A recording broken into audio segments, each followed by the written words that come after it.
माननीय सदस्यगण,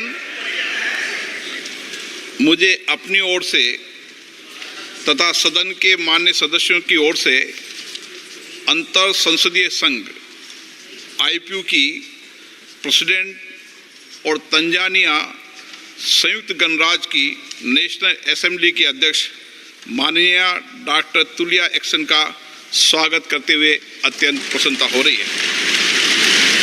वे हमारी सम्मानित अतिथि के रूप में भारत की आधिकारिक यात्रा पर आई है। ये हमारे लिए खुशी की बात है कि डॉक्टर एक्सन बजट सत्र को देखने के लिए यहाँ उपस्थित है। माननीय डॉक्टर तुलिया एक्सन शुक्रवार दिनांक 19 जुलाई 2024 को भारत पहुंची। उन्होंने 21 जुलाई 2024 को आगरा का भ्रमण किया और इस समय वह विशेष बॉक्स में आसीन है। हम भारत में उनके सुखद और सफल प्रवास की कामना करते हैं। हम अंतर संसदीय संघ के प्रेसिडेंट के रूप में उनकी भूमिका के लिए सफलता की भी कामना करते हैं।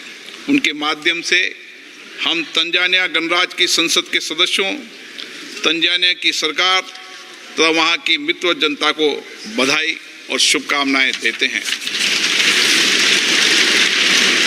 माननीय सदस्यगण, जैसा कि आपको समाचार भाग 2 के माध्यम से पहले ही सूचित किया जा चुका है कि माननीय वित्त मंत्री जी के बजट भाषण की प्रतियां हार्ड कॉपी के रूप में उपलब्ध कराई जाएगी। अतः बजट प्रस्तुत हो जाने के पश्चात माननीय सदस्य कृपया बजट भाषण की अपनी अपनी प्रति प्रकाशन काउंटर से प्राप्त कर लें।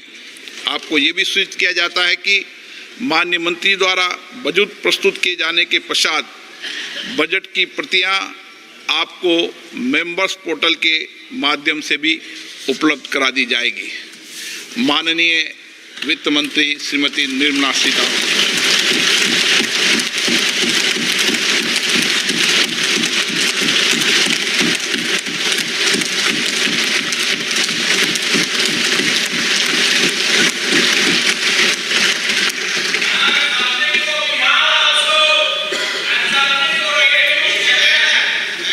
Honorable Speaker, I present the budget for 24-25. Introduction. The people of India have reposed their faith in the government led by Honorable Prime Minister Shri Narendra Modi and re-elected it for a historic third term under his leadership.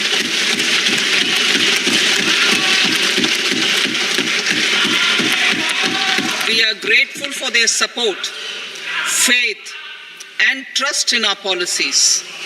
We are determined to ensure that all Indians, regardless of religion, caste, gender, and age, make substantial progress in realizing their life goals and aspirations. Global context. The global economy, while performing better than expected, is still in the grip of policy uncertainties. Elevated asset prices, political uncertainties, and shipping disruptions continue to pose significant downside risks for growth and upside risks to inflation. In this context, India's economic growth continues to be the shining exception and will remain so in the years ahead.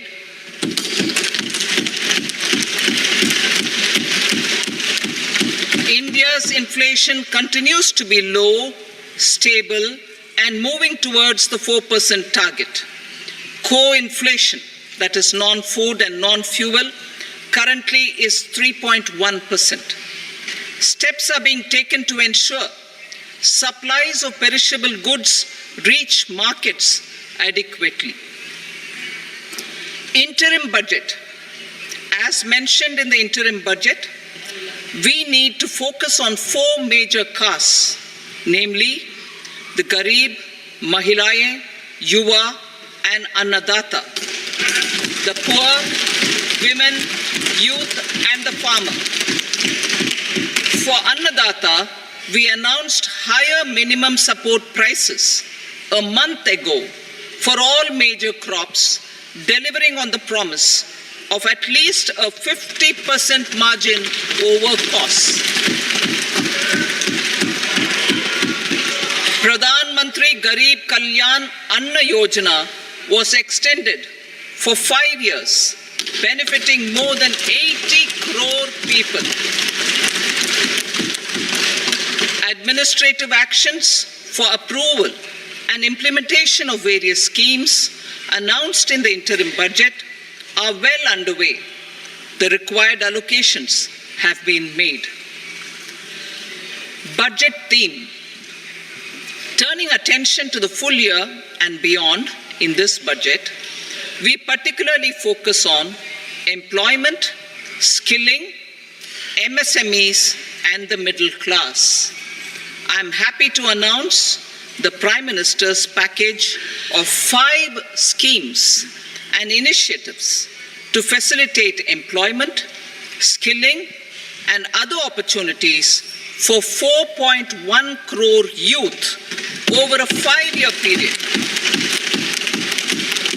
with a central outlay of 2 lakh crore rupees. I will speak about them shortly, while more details may be seen in the annexure. This year, I've made a provision of 1.48 lakh rupees, 1.48 lakh crore rupees for education, employment, and skilling. Budget priorities. The people have given a unique opportunity to our government to take the country on the path of strong development and an all-round prosperity. In the interim budget, we promise to present a detailed roadmap for our pursuit of Vikasit Bharat. In line with the strategy set out in the interim budget, this budget envisages sustained efforts on the following 9 priorities for generating ample opportunities for all. Number 1, productivity and resilience in agriculture. Number 2, employment and skilling. Number 3, inclusive human resource development and social justice. 4, manufacturing and services. 5, urban development. 6, energy security. 7, infrastructure. 8, innovation, research and development. And 9, next generation reforms. Subsequent budgets will build on these and add more priorities and actions. A more detailed formulation will be carried out as part of the economic policy framework, about which I will speak later in this speech. This budget details some of the specific actions to be initiated in the current year towards fulfillment of these priorities, with potential for transformative changes. The budget also covers some of the previously made announcements with intent to strengthen them and step up their implementation for expediting our journey towards the goal of Vikasit Bharat. Priority 1, productivity and resilience in agriculture. Transforming agricultural research. Our government will undertake a comprehensive review of the agricultural research setup to bring the focus on raising productivity and developing climate-resilient varieties.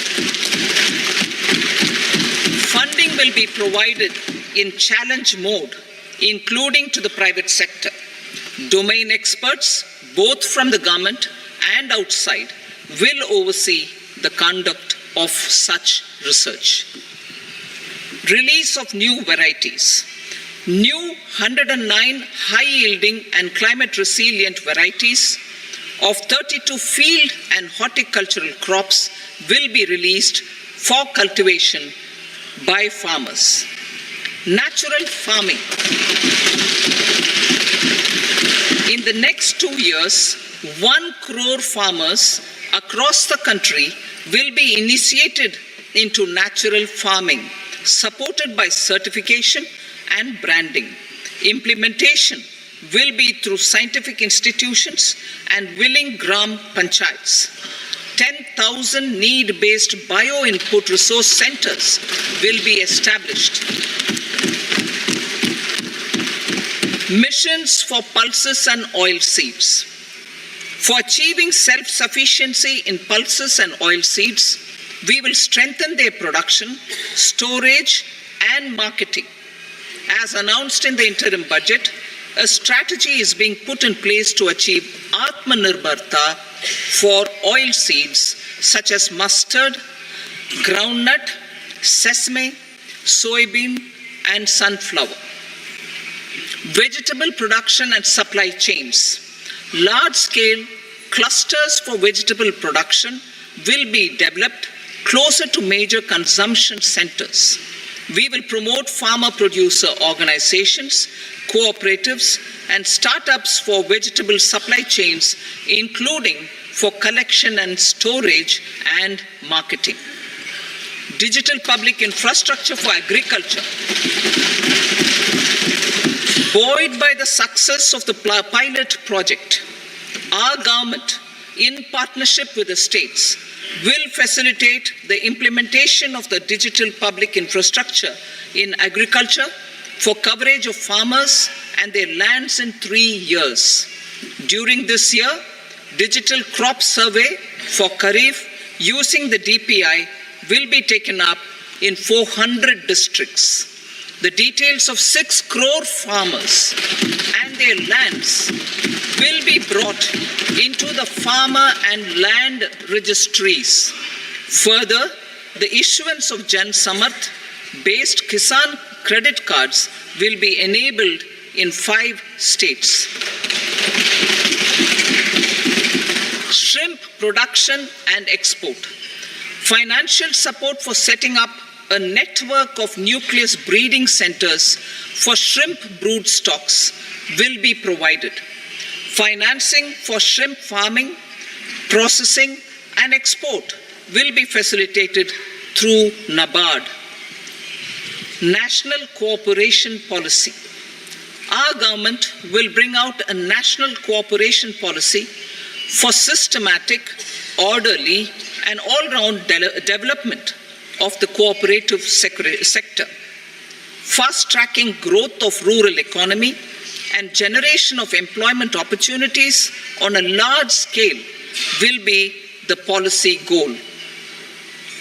This year, I have made a provision of 1.52 lakh crore rupees for agriculture and allied sectors.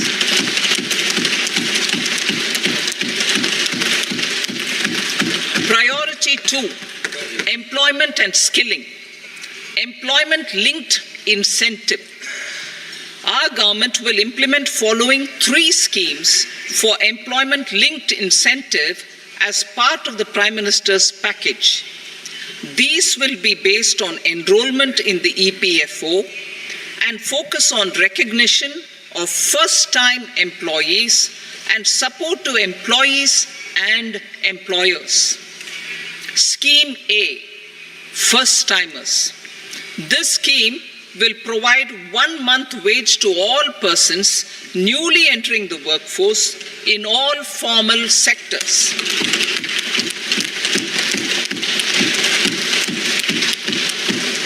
Direct benefit transfer of 1 month's salary in 3 installments to first-time employees as registered in the EPFO will be up to 15,000 rupees. The eligibility limit will be a salary of 1 lakh per month. The scheme is expected to benefit 210 lakh youths.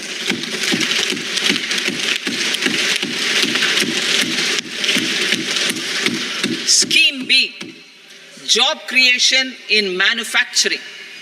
This scheme will incentivize additional employment in the manufacturing sector linked to the employment of first-time employees.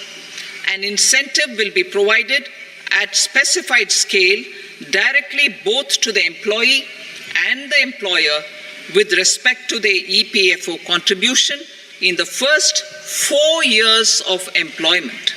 The scheme is expected to benefit 30 lakh youth entering employment and their employers.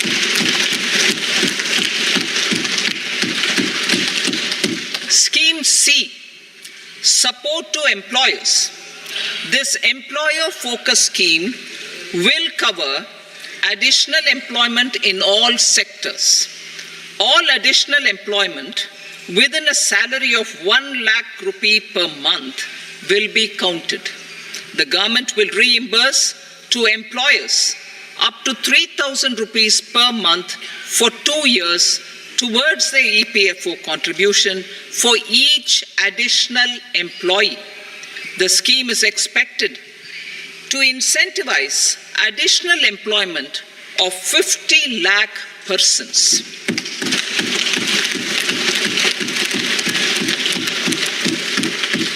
Participation of women in the workforce. We will facilitate higher participation of women in the workforce through setting up of working women hostels in collaboration with industry and establishing creches. In addition, the partnership will seek to organize women-specific skilling programs and promotion of market access for women SHG enterprises. Skilling program. I'm happy to announce a new centrally sponsored scheme as the fourth scheme under the Prime Minister's package for skilling in collaboration with state governments and industry. 20 lakh youth will be skilled over a 5-year period.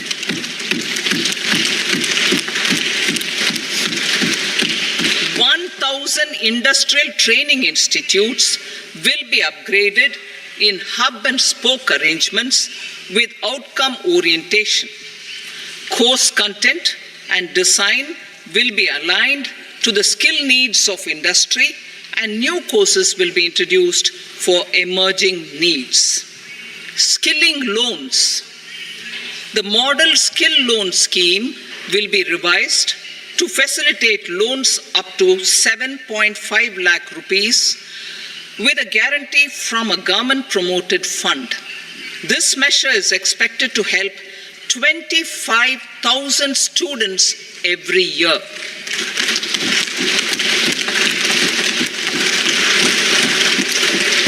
Education loans.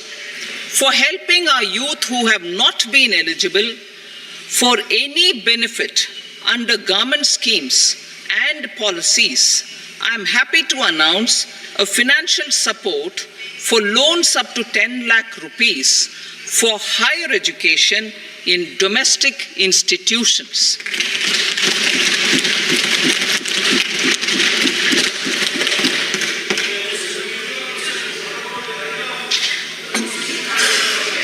E-vouchers for this purpose. E-vouchers for this purpose will be given directly to 1 lakh students every year for annual interest subvention of 3% of the loan amount.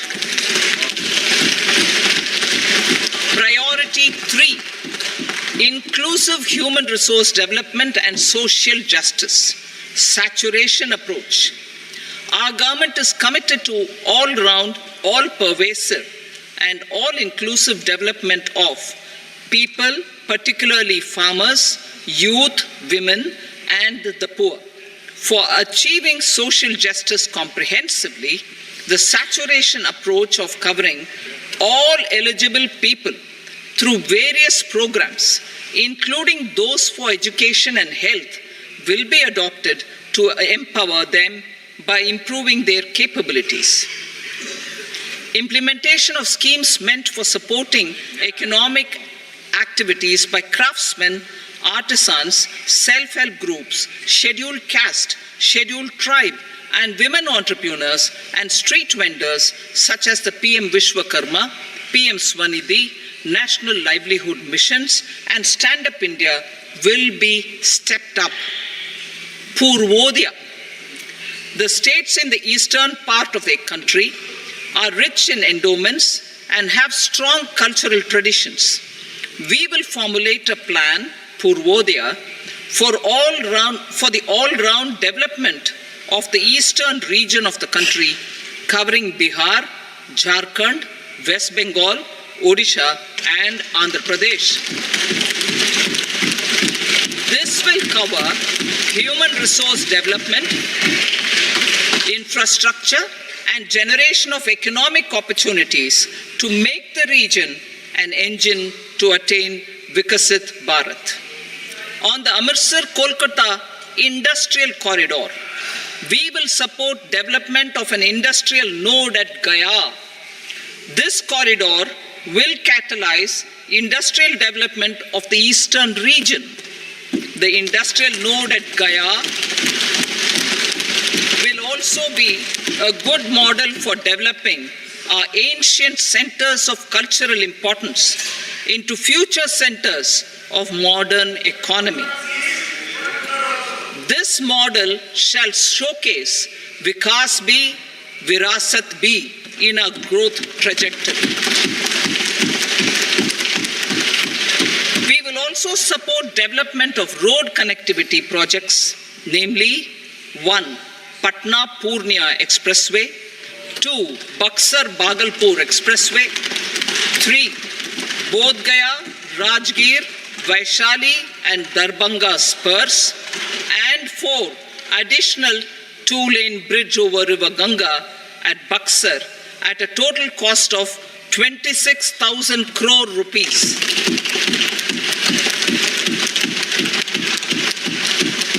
Power projects, including setting up of a new 2,400 megawatt power plant at Pir Painti, will be taken up at a cost of 21,400 crore rupees. New airports, medical colleges, and sports infrastructure in Bihar will be constructed. An additional allocation to support capital investments will be provided. The requests of Bihar government for external assistance from multilateral development banks will be expedited.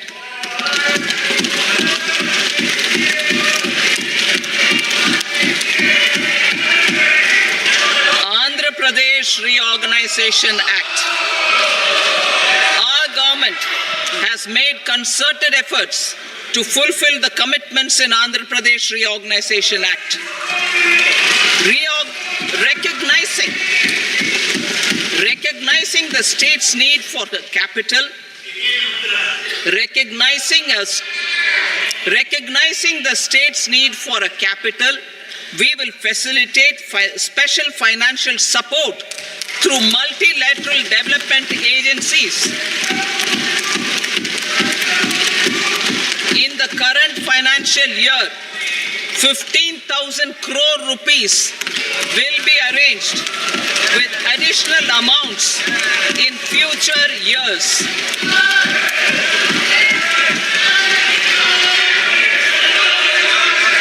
Our government is fully committed to financing and early completion of the Polavaram irrigation project, which is the lifeline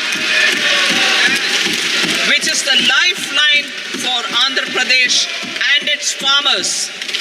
This will facilitate our country's food security as well. Under the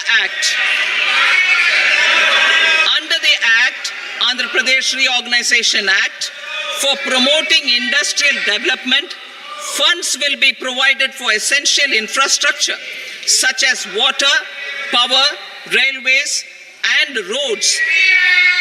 In Kopparthi node on the Visakhapatnam-Chennai Industrial Corridor and Varavakal node on the Hyderabad-Bangalore Industrial Corridor. An additional allocation will be provided this year towards capital investment for economic growth. Grants for backward regions of Rayalaseema, Prakasham, North Coastal Andhra, as stated in the Act, will be provided. PM Awas Yojana. 3 crore additional houses under the PM Awas Yojana in rural and urban areas in the country have been announced, for which the necessary allocations are being made. Women-led development. For promoting women-led development, the budget carries an allocation of more than 3 lakh crore for schemes benefiting women and girls. This signals our government's commitment for enhancing women's role in economic development. Pradhan Mantri Janjatiya Unnat Gram Abhiyan. For improving the socio-economic condition of tribal communities, we will launch the Pradhan Mantri Janjatiya Unnat Gram Abhiyan by adopting saturation coverage for tribal families in tribal majority villages and aspirational districts.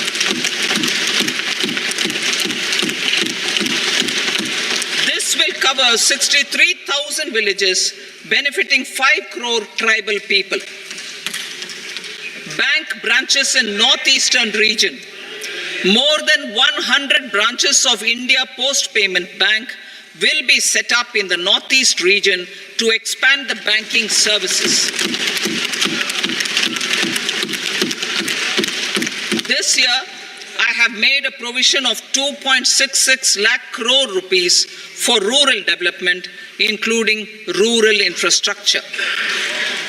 Priority 4, manufacturing and services, support for promotion of MSMEs. This budget provides special attention to MSMEs and manufacturing, particularly labor-intensive manufacturing. We have formulated a package covering financing, regulatory changes, and technology support for MSMEs to help them grow and also compete globally, as mentioned in the interim budget. I am happy to announce the following specific measures. Credit guarantee scheme for MSMEs in the manufacturing sector. For facilitating term loans to MSMEs for purchase of machinery and equipment without collateral or third-party guarantee, a credit guarantee scheme will be introduced. The scheme will operate on pooling of credit risks of such MSMEs. A separately constituted self-financing guarantee fund will provide to each applicant guarantee cover up to 100 crore rupees, while the loan amount may be larger. The borrower will have to provide an upfront guarantee fee and an annual guarantee fee on the reducing loan balance. New assessment model for MSME credit. Public sector banks will build their own in-house capability to assess MSMEs for credit instead of relying on external assessment. They will also take a lead in developing or getting developed a new credit assessment model based on the scoring of digital footprints of the MSMEs in the economy. This is expected to be a significant improvement over the traditional assessment of credit eligibility based only on asset or turnover criteria. That will also cover MSMEs without a formal accounting system. Credit support to MSMEs during stress period. I'm happy to announce a new mechanism for facilitating continuation of bank credit to MSMEs during their stress period while being in special mention account, SMA stage, for reasons beyond their control. MSMEs need credit to continue their business and to avoid getting into the NPA stage. Credit availability will be supported through a guarantee from a government-promoted fund. Mudra loans. The limit of Mudra loans will be enhanced to 20 lakh from the current 10 lakh for those entrepreneurs who have availed and successfully repaid previous loans under the Tarun category. Enhanced scope for mandatory onboarding in TREDS. For facilitating MSMEs to unlock their working capital by converting their trade receivables into cash, I propose to reduce the turnover threshold of buyers for mandatory onboarding on the TREDS platform from rupees 500 crore to 250 crore rupees. This measure will bring 22 more CPSCs and 7,000 more companies onto the platform. Medium enterprises will also be included in the scope of the suppliers. SIDBI branches in MSME clusters. SIDBI will open new branches to expand its reach to serve all major MSME clusters within 3 years and provide direct credit to them. With the opening of 24 such branches this year, the service coverage will expand to 168 out of 242 major clusters. MSME units for food irradiation, quality and safety testing. Financial support for setting up of 50 multi-product food irradiation units in the MSME sector will be provided. Setting up of 100 food quality and safety testing labs with NABL accreditation will be facilitated. E-commerce export hubs. To enable MSMEs and traditional artisans to sell their products in international markets, e-commerce export hubs will be set up in public-private partnership mode. These hubs, under a seamless regulatory and logistic framework, will facilitate trade and export-related services under one roof. Measures for promotion of manufacturing and services. Internship in top companies. As the fifth scheme under Prime Minister's package, our government will launch a comprehensive scheme for providing internship opportunities in 500 top companies to 1 crore youth in 5 years. They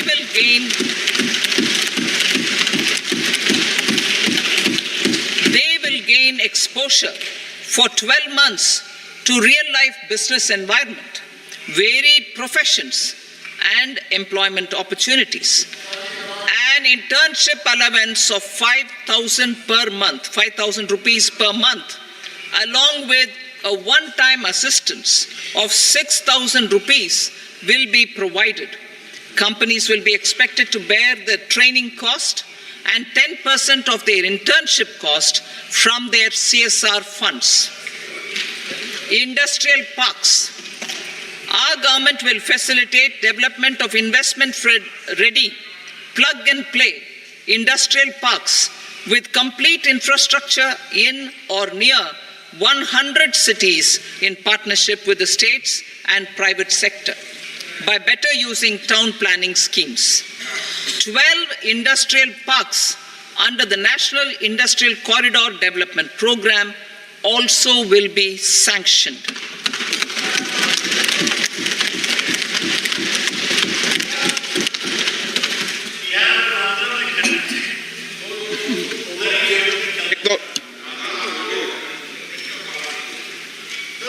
Veggie paper, no. Please, बैठिए.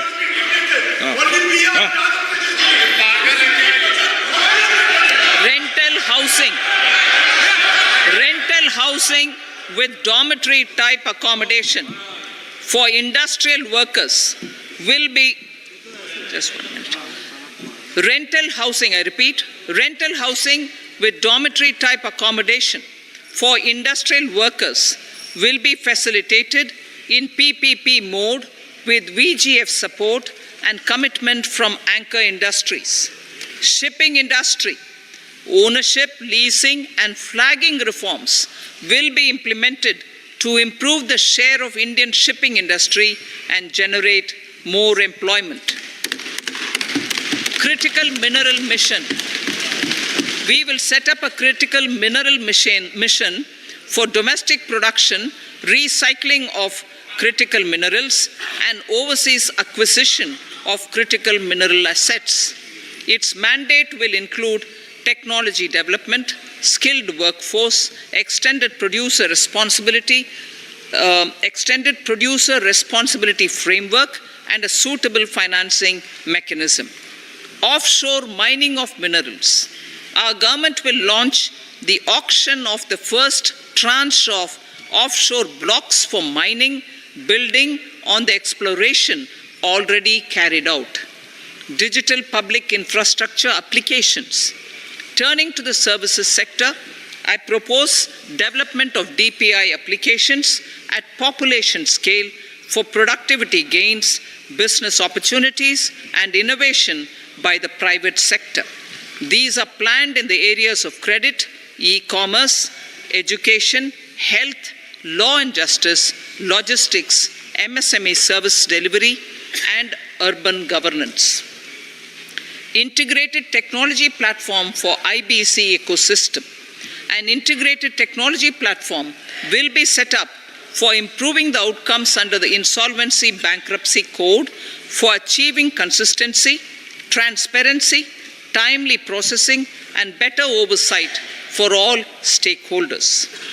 Voluntary closure of LLPs. The services of the Center for Processing Accelerated Corporate Exit, CPACE, will be extended for voluntary closure of LLPs to reduce the closure times.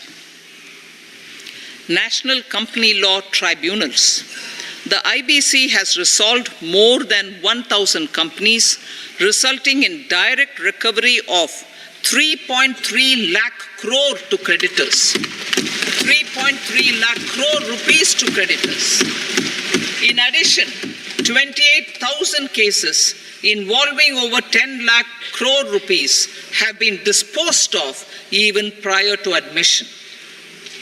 Appropriate changes to the IBC, reforms and strengthening of the tribunal and appellate tribunals will be initiated to speed up insolvency resolution. Additional tribunals will be established. Out of those, some will be notified to decide cases exclusively under the Companies Act. Debt recovery. Steps for reforming and strengthening debt recovery tribunals will be taken. Additional tribunals will be established to speed up recovery. Priority 5, urban development. Cities as growth hubs. Working with states, our government will facilitate development of cities as growth hubs. This will be achieved through economic and transit planning and orderly development of peri-urban areas utilizing town planning schemes. Creative redevelopment of cities. For creative brownfield redevelopment of existing cities with a transformative impact, our government will formulate a framework for enabling policies, market-based mechanisms, and regulation. Transit-oriented development. Transit-oriented development plans for 14 large cities with a population above 30 lakh will be formulated, along with an implementation and financing strategy. Urban housing. Under the PM Awas Yojana, Urban 2.0, housing needs of 1 crore urban poor and middle-class families will be addressed with an investment of 10 lakh crore rupees. This will include the central assistance of 2.2 lakh crore rupees in the next 5 years. A provision of interest subsidy to facilitate loans at affordable rates is also envisaged. In addition, enabling policies and regulations for efficient and transparent rental housing markets with enhanced availability will also be put in place. Water supply and sanitation. In partnership with state governments and multilateral development banks, we will promote water supply, sewage treatments, and solid waste management projects and services for 100 large cities through bankable projects. These projects will also envisage use of treated water for irrigation and filling up of tanks in nearby areas. Street markets. Building on the success of PM Swanidhi scheme in transforming the lives of street vendors, our government envisions a scheme to support each year over the next 5 years the development of 100 weekly hearts or street food hubs in select cities. Stamp duty. We will encourage states which continue to charge high stamp duty to moderate the rates for all and also consider further lowering duties for properties purchased by women. This reform will be made an essential component of urban development schemes. Priority 6, energy security, energy transition. In the interim budget, I had announced our strategy to sustain high and more resource-efficient economic growth, along with the energy security in terms of availability, accessibility, and affordability. We will bring out a policy document on appropriate energy transition pathways that balances the imperatives of employment, growth, and environmental sustainability. PM Surya Ghar Muft Bijli Yojana. PM Surya Ghar Muft Bijli Yojana. In line with the announcement in the interim budget,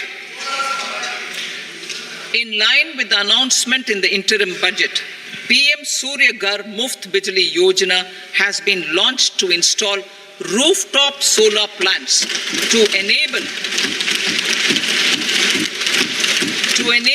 1 crore households obtain free electricity up to 300 units every month.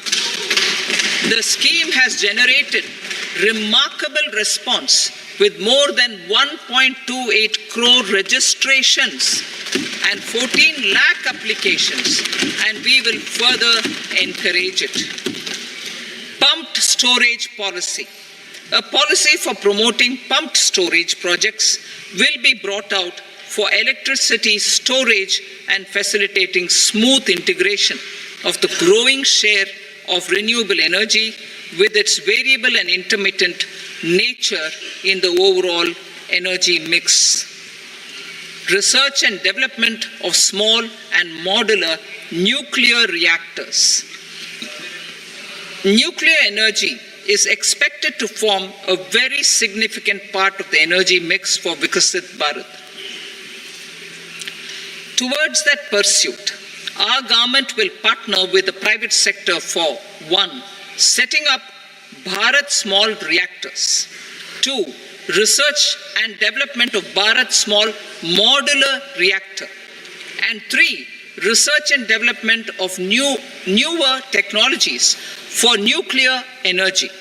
The R&D funding announced in the interim budget will be made available for this sector also. Advanced ultra supercritical thermal power plants. The development of indigenous technology for advanced ultra supercritical thermal power plants with much higher efficiency has been completed. A joint venture between NTPC and BHEL will set up a full-scale 800 megawatt commercial plant using AUSC technology. The government will provide the required fiscal support Moving forward, development of indigenous capacity for the production of high-grade steel and other advanced metallurgy materials for these plants will result in strong spin-off benefits for the economy. Roadmap for hard-to-abate industries. A roadmap for moving the hard-to-abate industries from energy efficiency targets to emission targets will be formulated. Appropriate regulations for transition of these industries from the current perform, achieve, and trade mode to Indian carbon market mode will be put in place. Support to traditional micro and small industries. An investment-grade energy audit of traditional micro and small industries in 60 clusters, including brass and ceramic, will be facilitated. Financial support will be provided for shifting them to cleaner forms of energy and implementation of energy efficiency measures. The scheme will be replicated in another 100 clusters in the next phase. Priority 7, infrastructure investment by central government. Significant investment the central government has made over the years in building and improving infrastructure has had a strong multiplier effect on the economy. We will endeavor to maintain strong fiscal support for infrastructure over the next 5 years in conjunction with imperatives of other priorities and fiscal consolidation. This year, I have provided 11,11,111 crore rupees for capital expenditure. This would be 3.4% of our GDP. Infrastructure investment by state governments. We will encourage states to provide support of similar scale for infrastructure, subject to their development priorities. A provision of 1.5 lakh crore rupees for long-term interest-free loans have been made this year also to support the states in their resource allocation. Private investment in infrastructure. Investment in infrastructure by private sector will be promoted through viability gap funding and enabling policies and regulations. A market-based financing framework will be brought out. Pradhan Mantri Gram Sadak Yojana, Phase 4 of the PMGSY will be launched to provide all-weather connectivity to 25,000 rural habitations, which have become eligible in view of their population increase. Irrigation and flood mitigation. Bihar has frequently suffered from floods, many of them originating outside the country. Plans to build flood control structures in Nepal are yet to progress. Our government, through the Accelerated Irrigation Benefit Program and other sources, will provide financial support for projects with estimated cost of 11,500 crore rupees, such as the Kosi-Michi intra-state link and 20 other ongoing and new schemes, including barrages, river pollution abatement, and irrigation projects. In addition, survey and investigation of Kosi-related flood mitigation and irrigation projects will be undertaken.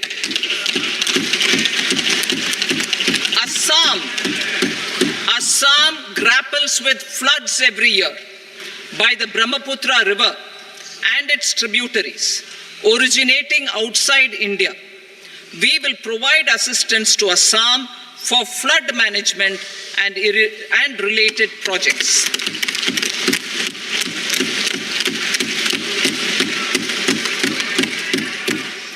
Himachal Pradesh suffered extensive losses due to floods last year. Our government will provide assistance to the state for reconstruction and rehabilitation through multilateral development assistance.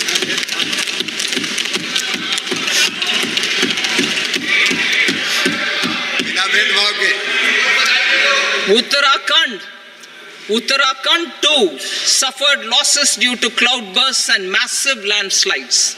We will provide assistance to the state. Recently, Sikkim witnessed devastating flash floods and landslides that wreaked havoc across the state. Our government will provide assistance to the state. Tourism. Tourism has always been a part of our civilization. Our efforts in positioning India as a global tourist destination will also create jobs, stimulate investments, and unlock economic opportunities for other sectors. In addition to the measures outlined in the interim budget, I propose the following measures. Vishnupad Temple at Gaya and Mahabodhi Temple at Bodh Gaya in Bihar are of immense spiritual significance. Comprehensive development of Vishnupad Temple Corridor and Mahabodhi Temple Corridor will be supported, modeled on the successful Kashi Vishwanath Temple Corridor to transform them into world-class pilgrim and tourist destinations. Rajgir holds immense religious significance for Hindus, Buddhists and Jains. The 20th Tirthankara Muniswarata Temple in the Jain temple complex is ancient. The Saptarishi or the 7 hot springs form a warm water Brahmkund that is sacred. A comprehensive development initiative for Rajgir will be undertaken. Our government will support the development of Nalanda as a tourist center, besides reviving Nalanda University to its glorious stature. Odisha's scenic beauty, temples, monuments, craftsmanship, wildlife sanctuaries, natural landscapes, and pristine beaches make it an ultimate tourism destination. Our government will provide assistance for their development to Odisha as well. Priority 8, innovation, research and development. We will operationalize the Anusandhan National Research Fund for basic research and prototype development. Further, we will set up a mechanism for spurring private sector-driven research and innovation at commercial scale with a financing pool of 1 lakh crore rupees in line with the announcement in the interim budget. Space economy. With our continued emphasis on expanding the space economy by 5 times in the next 10 years, a venture capital fund of 1,000 crore rupees will be set up. Priority 9, next generation reforms. Economic policy framework. We will formulate an economic policy framework to delineate the overarching approach to economic development and set the scope of the next generation of reforms for facilitating employment opportunities and sustaining high growth. Our government will initiate and incentivize reforms for 1. Improving productivity of factors of production, and 2. Facilitating markets and sectors to become more efficient. These reforms will cover all factors of production, namely land, labor, capital, and entrepreneurship. and technology as an enabler of improving total factor productivity and bridging inequality. Effective implementation of several of these reforms requires collaboration between the center and the states and building consensus as development of the country lies in development of the states. For promoting competitive federalism and incentivizing states for faster implementation of reforms, I propose to earmark a significant part of the 50-year interest-free loan. Working with the states, we will initiate the following reforms.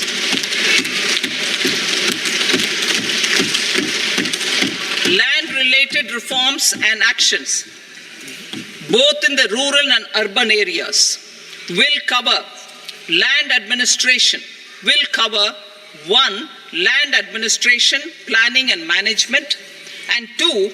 Urban planning usage and building bylaws. These will be incentivized for completion within the next 3 years through appropriate fiscal support. Rural land-related actions. Rural land-related actions will include 1. Assignment of unique land parcel identification number, UL PIN, or Bhu Aadhaar for all lands. 2. Digitization of cadastral maps. 3. Survey of subdivisions, survey of map subdivisions as per current ownership. 4. Establishment of land registry. And 5. Linking to the farmers registry. These actions will also facilitate credit flow and other agricultural services. Urban land-related actions. Land records in urban areas will be digitized with GIS mapping. An IT-based system for property record administration, updating, and tax administration will be established. These will also facilitate improving the financial position of urban local bodies. Labor-related reforms. Services to labor. Our government will facilitate the provision of a wide array of services to labor, including those for employment and skilling. A comprehensive integration of e-Shram portal with other portals will facilitate such one-stop solution. Open architecture databases for the rapidly changing labor market, skill requirements, and available job roles, and a mechanism to connect job aspirants with potential employers and skill providers will be covered in these services. Shram Suvidha and Samadhan portal. Shram Suvidha and Samadhan portal will be revamped to enhance ease of compliance for industry and trade.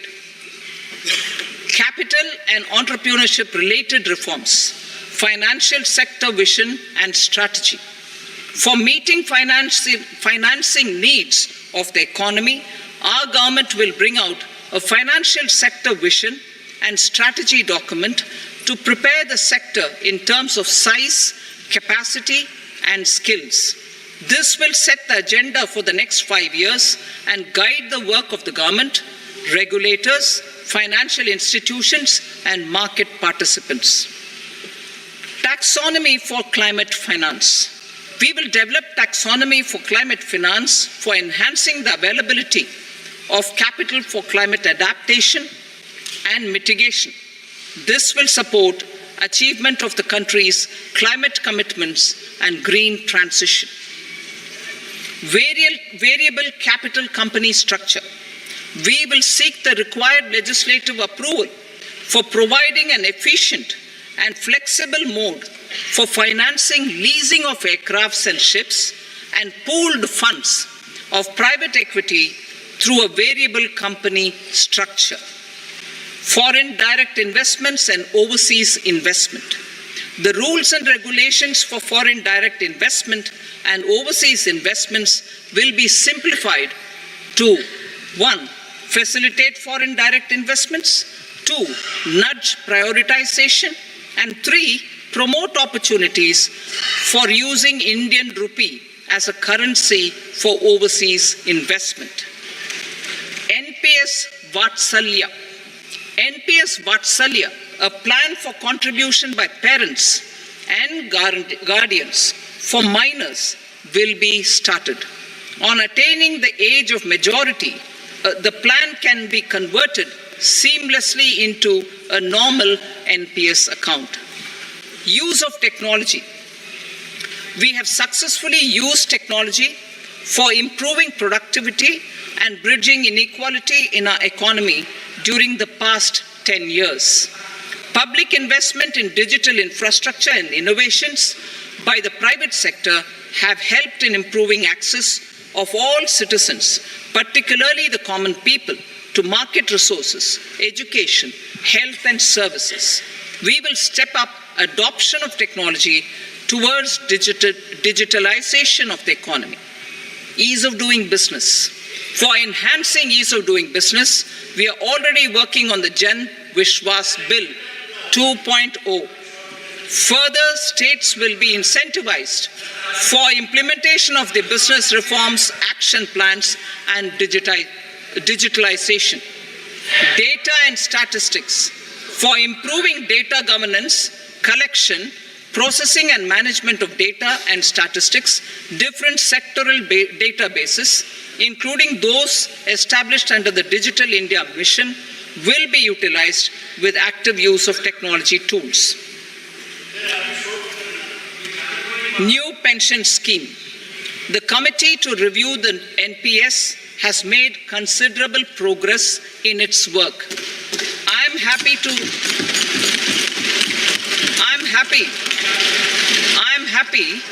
that the staff side of the National Council of the Joint Consultative Machinery for Central Government Employees has taken a constructive approach. A solution will be evolved which addresses the relevant issues while maintaining fiscal prudence to protect the common citizens. Budget estimates for 24-25. For the year 24-25, total receipts other than borrowings and the total expenditure are estimated at 32.07 lakh crore rupees and 48.21 lakh crore rupees respectively. The net tax receipts are estimated at 25.83 lakh crore rupees. The fiscal deficit is estimated at 4.9% of the GDP. The gross and the net market borrowings through dated securities during 24-25 are estimated at 14.01 lakh crore rupees and 11.63 lakh crore rupees respectively. Both will be less than that in 23-24. The fiscal consolidation path announced by me in 2021 has served our economy very well, and we aim to reach the deficit below 4.5% next year. The government is committed to staying the course. From 2026-27 onwards, our endeavor will be to keep the fiscal deficit each year such that the central government's debt will be on a declining path as percentage of GDP. I will now move to Part B.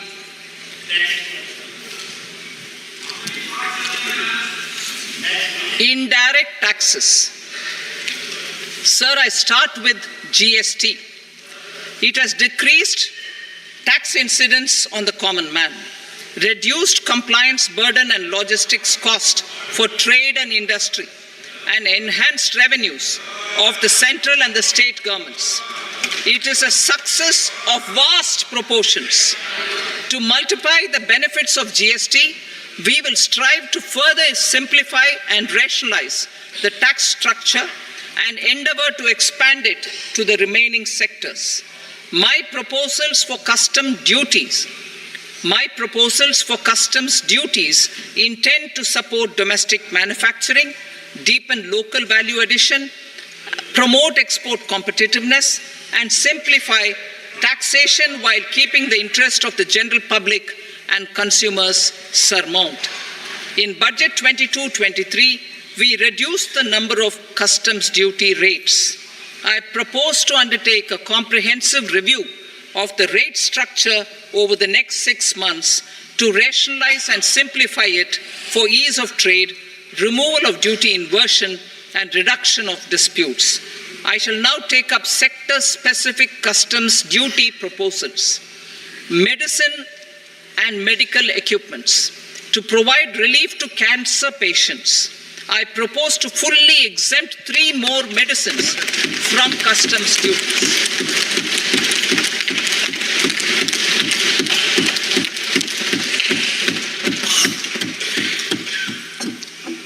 I also propose changes in the BCD on X-ray tubes and flat panel detectors for use in medical X-ray machines under the phased manufacturing program so as to synchronize them with the domestic capacity addition. Mobile phone and related parts. With a 3-fold increase in domestic production and almost a 100-fold jump in exports of mobile phones over the last 6 years, the Indian mobile industry has matured. In the interest of consumers, I now propose to reduce the BCD on mobile phone, mobile PCBA, and mobile charger to 15%. Critical minerals.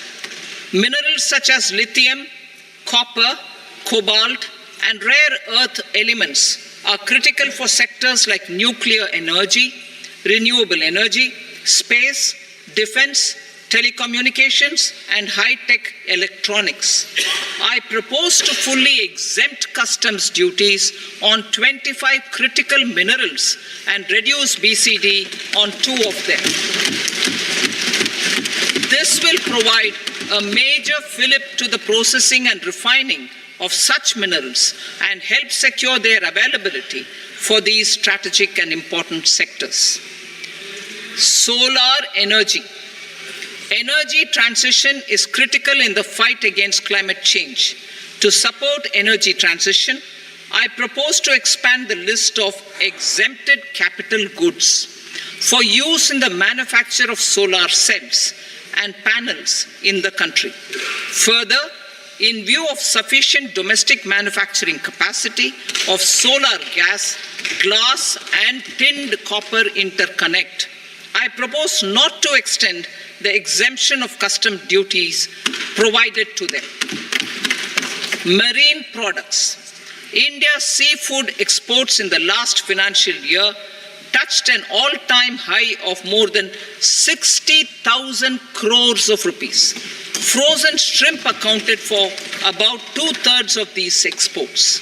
To enhance their competitiveness, I propose to reduce BCD on certain broodstock, polychaete worms, shrimp, and fish feed to 5%. I also propose to exempt customs duty on various inputs for manufacture of shrimp and fish feed. Leather and textile.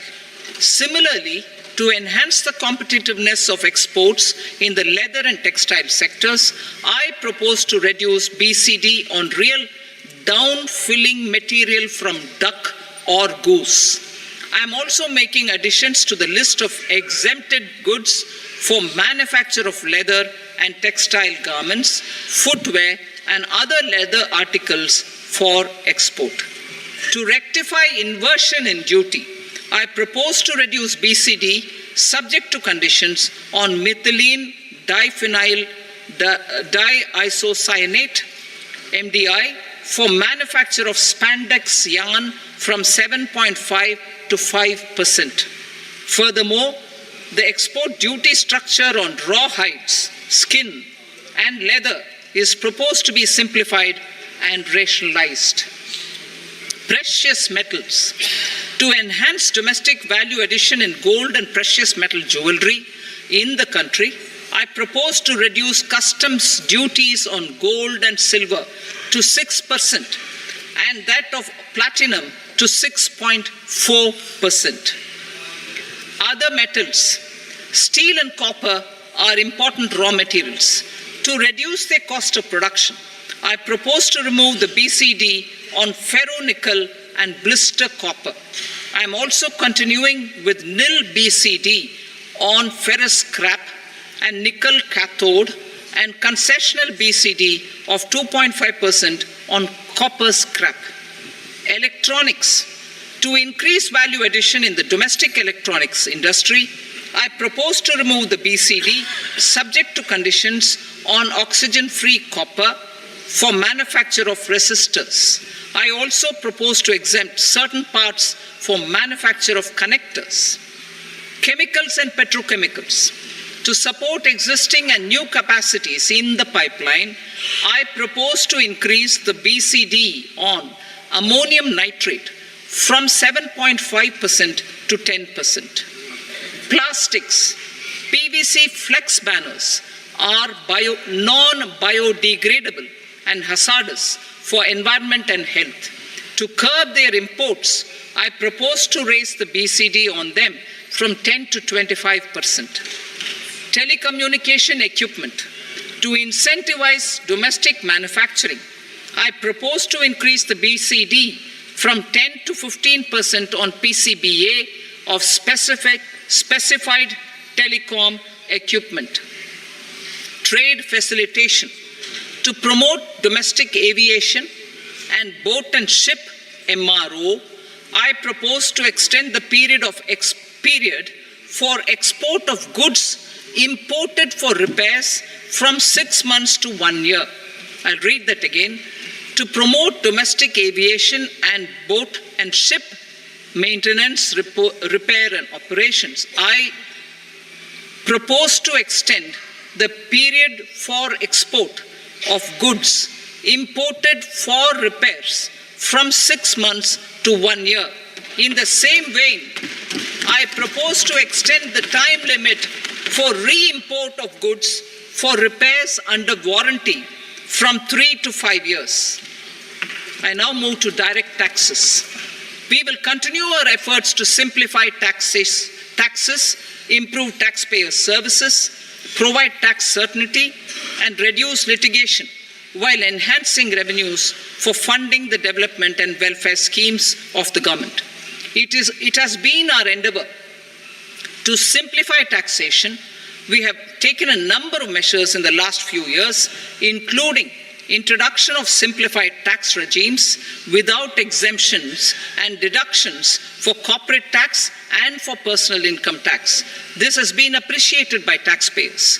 58% of corporate tax came from the simplified tax regime in the financial year 22-23.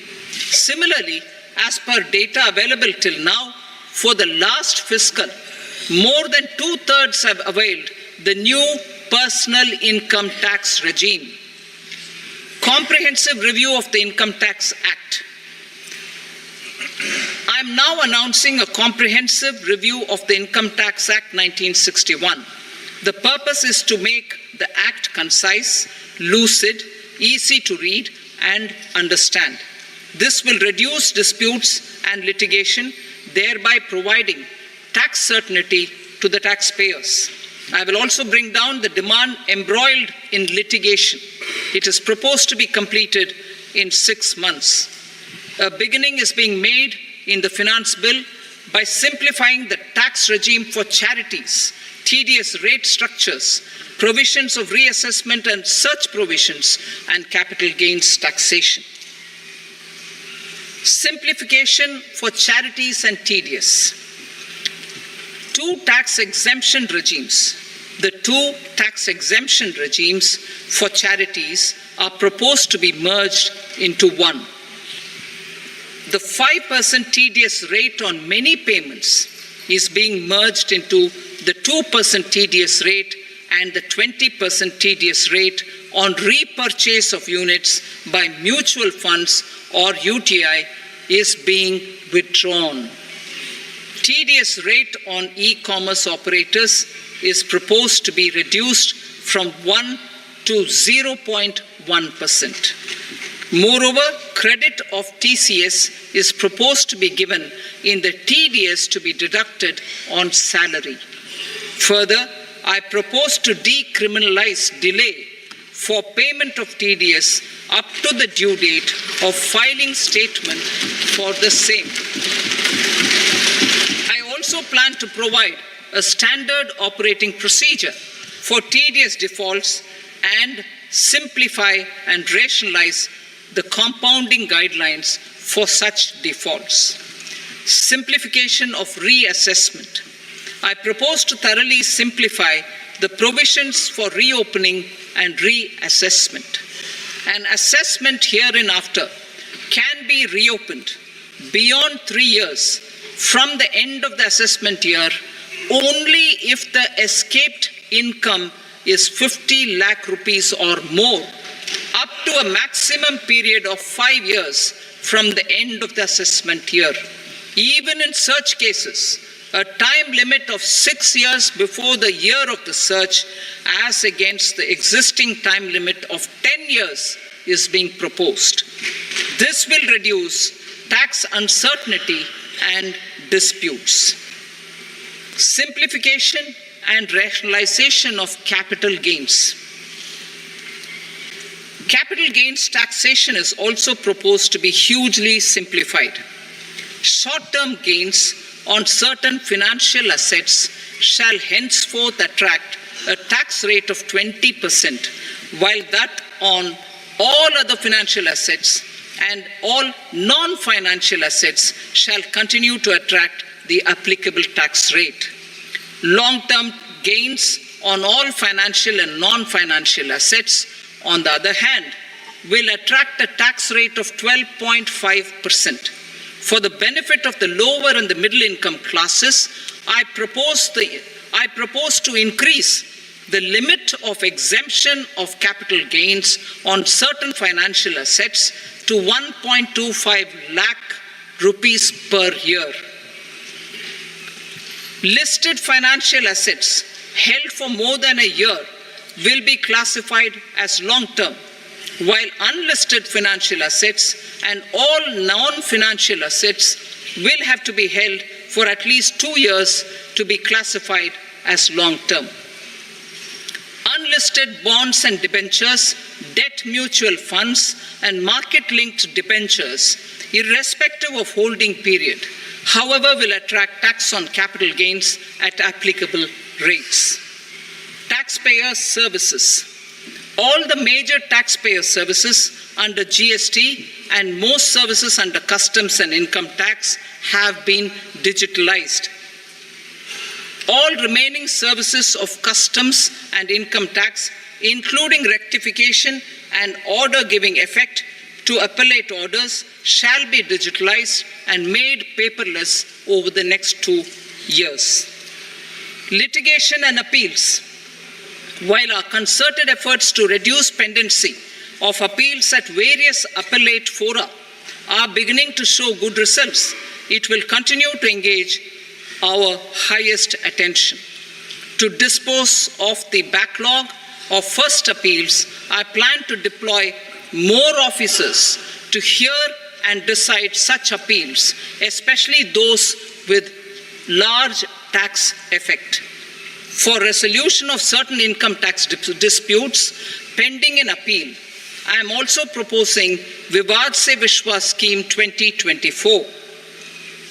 Further, I propose to increase monetary limits for filing appeals related to direct taxes, excise, and service tax in the tax tribunals, high courts, and Supreme Court to 60 lakh rupees, 2 crore rupees, and 5 crore respectively, with a view to reduce litigation and provide certainty in international taxation. We will expand the scope of safe harbor rules and make them more attractive. We will also streamline the transfer pricing assessment procedure. Employment and investment. I have a few proposals to promote investment and foster employment. First of all, to bolster the Indian startup ecosystem, boost the entrepreneurial spirit, and to support innovation, I propose to abolish the so-called angel tax for all classes of investors. Second, there is tremendous potential for cruise tourism in India. To give a fillip to this employment-generating industry, I am proposing a simpler tax regime for foreign shipping companies operating domestic cruises in the country. Third, India is a world leader in the diamond cutting and polishing industry, which employs a large number of skilled workers. To further promote the development of this sector, we would provide for safe harbor rates for foreign mining companies selling raw diamonds in the country. Fourth, to attract foreign capital for our development needs, I propose to reduce the corporate tax rate on foreign companies from 40 to 35%. Deepening the tax base. I have a couple of proposals for deepening the tax base. First, security transaction tax on futures and options of securities is proposed to be increased to 0.02% and 0.1% respectively. Second, for reasons of equity, I propose to tax income received on buyback of shares in the hands of recipients. Other proposals. To improve social security benefits, deduction of expenditure by employers towards NPS is proposed to be increased from 10 to 14% of the employee's salary. Similarly, deduction of this expenditure up to 14% of salary from the income of employees in private sector, public sector banks and undertakings opting for the new tax regime is proposed to be provided. Indian professionals working in multinationals get ESOPs and invest in social security schemes and other movable assets abroad. Non-reporting of such small foreign assets has penal consequences under the Black Money Act. Such non-reporting of movable assets up to 20 lakh rupees is proposed to be depenalized. Other major proposals in the finance bill relate to withdrawal of equalization levy of 2%, expansion of tax benefits to certain funds and entities in IFSCs, and immunity from penalty and prosecution to Benamidar on full and true disclosure so as to improve conviction under the Benami Transaction Prohibition Act 1988. Personal income tax. Coming to personal income tax rates, I have two announcements to make for those opting for the new tax regime. First, the standard deduction for salaried employees is proposed to be increased from 50,000 to 75,000 rupees.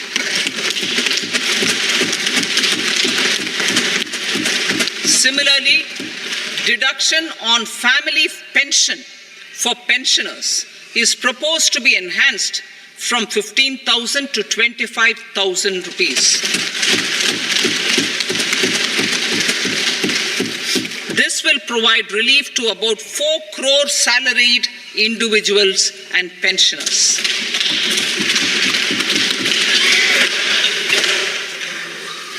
Second, in the new tax regime, the tax rate structure is proposed to be revised as follows.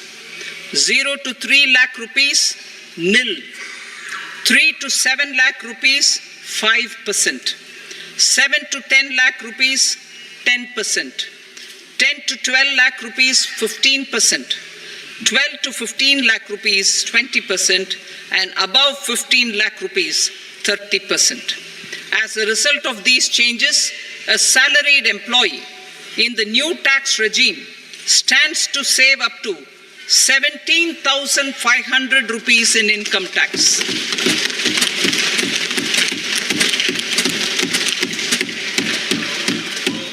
Apart from these, I am also making some other changes as given in the annexure.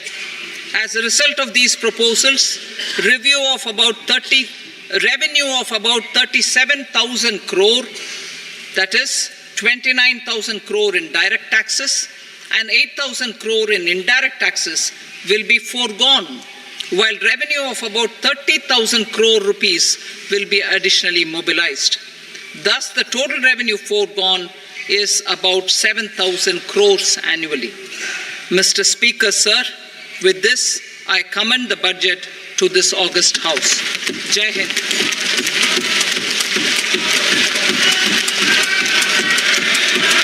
Item number 2. Item number 2.